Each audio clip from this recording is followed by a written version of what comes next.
और अब आस्था के सबसे बड़े मेले महाकुंभ की 13 जनवरी से शुरू हो रहे इस महाकुंभ मेले के लिए साधु संत भी पहुंच रहे हैं। इन दिनों यहाँ साधु संतों का अलग ही संसार नजर आ रहा है और संतों के इस संसार में कई अनूठे साधु संत भी पहुंचे हैं। तो चलिए आपको मिलवाते हैं संगम नगरी पहुंचे अनूठे साधु संतों से।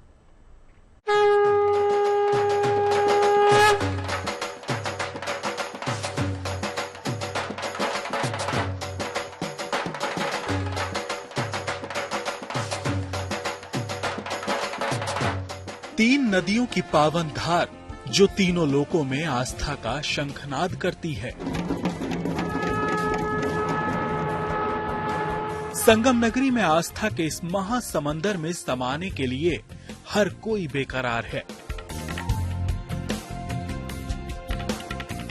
देश ही नहीं विदेशों से भी संत इस प्रयागराज नगरी में पधार रहे हैं। ओम नमो नारायण। महाकुंभ के संगम तट की महिमा ही कुछ ऐसी है। यहाँ भक्ति है, भाव है और एक डुबकी में भवसागर को पार कर जाने का उत्साह है। श्रद्धालुओं के लिए जितना अलग प्रयागराज का एहसास है, उतने ही रंग यहाँ पधारने वाले साधु संतों के भी नजर आ रहे हैं। सबसे पहले आपकी मुलाकात करवाते हैं उन बाबा से जिनके भवकाल और भक्ति भाव दोनों में कोई कमी नहीं है। महाराज जी से जानेंगे। महाराज जी, आप थार से चल रहे हैं क्योंकि तमाम साधु संत अलग अलग वेशभूषा में दिखाई पड़ते हैं, तो आप थार से चल रहे हैं, वजह क्या है? थार हम लोग देखो नवंबर में ही आ गए थे, तब रास्ते उससे यहाँ थे नहीं, तो थार उसमें बहुत सदुपयोगी हुआ अपने लिए भी और अपनों के लिए भी। जो संत लोग कई गाड़ियां फंस जाते थे उनको लोग खींच के निकाल लेते थे, चलो भाई लेके चलते हैं। तो ये सदुपयोगी है। देखो, साधु और सेना दो लोगों के पास सब कुछ होना चाहिए, सामर्थ्य होना चाहिए। अब तो संविधान आ गई, नहीं तो पहले हमारा अखाड़ा लड़ाई लड़ता था। जब राजा महाराजा के सेना हार जाते थे तो वो लोग आते थे, हमारे नागा जाते थे, उनको जिता के आते थे। तो हमारे पास अस्त्र शस्त्र शास्त्र सब चीज का सिखाया जाता है। अखाड़ा इसका नाम ही है। वो कहते हैं ना, सब चीज को साध ले तभी साधु। प्रयागराज में पधारे ये संत न केवल भौकाल का पूरा ध्यान रख रहे हैं, बल्कि इन्होंने डिजिटल कुंभ को भी लेकर खास तैयारी कर रखी है।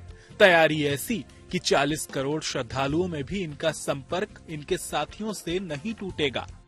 मैं तो रविंद्रपुरी जी महाराज जो अखाड़ा परिषद के अध्यक्ष हैं, ये उन्हीं की बस प्रेरणा स्रोत रहे हैं कि आज हम ये डिजिटल कुंभ मना पा रहे हैं।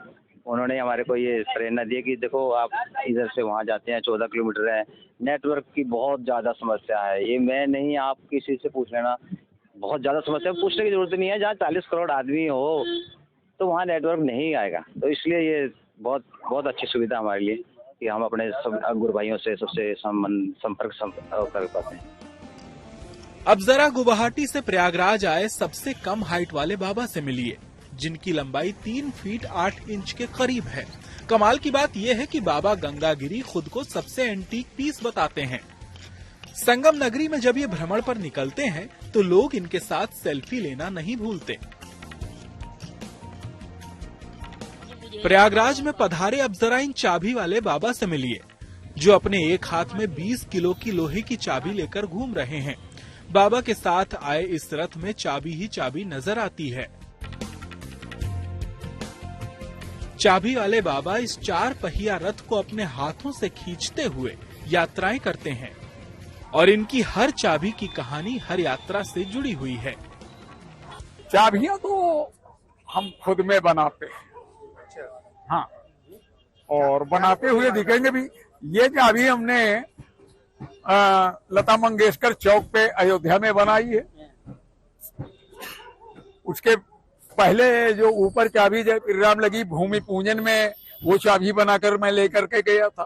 तो एक एक अपनी यात्राओं की, याददाश्तों की और कुछ वहाँ के लोगों की निशानियों के तौर पे हैं कि जैसे जो हाथ में मेरे चाबी है, ये चाबी नासिक के कुंभ में तैयार हुई है।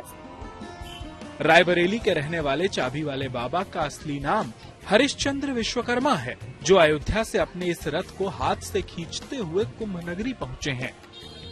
प्रयागराज में संगम की रेती पर दुनिया का सबसे बड़ा आध्यात्मिक मेला कुछ ही दिनों में शुरू होने वाला है। 13 जनवरी से देश दुनिया के श्रद्धालु इस पावन संगम में आस्था की डुबकी लगाएंगे।